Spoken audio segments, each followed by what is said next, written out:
দক্ষিণ জেলার বিলোনিয়া জেলা শাসকের কার্যালয়ে আজ অনুষ্ঠিত হল মেগা রক্তদান শিবির।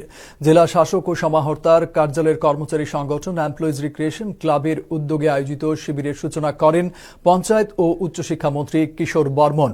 উপস্থিত ছিলেন জেলা সভাধিপতি Dipak Dutta, senior deputy magistrate Sanjib Chakma, ADM Mohammad Hafiz Uddin সহ অন্যরা। এদিন বিভিন্ন অফিসের কর্মচারী, বিএসএফ জওয়ান, ত্রিপুরা পুলিশের জওয়ান সহ মোট 123 জন রক্তদান করেন।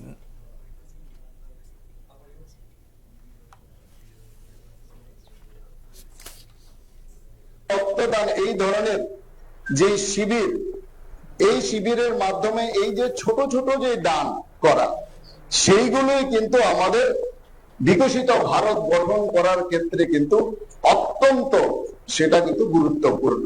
সেখান থেকে আমরা সমাজকে, রাষ্ট্রকে, দেশকে নিজে কিছু দেওয়ার যে মানসিকতা, সেটা কিন্তু সেখান থেকে আমাদের গড়ে ওঠে।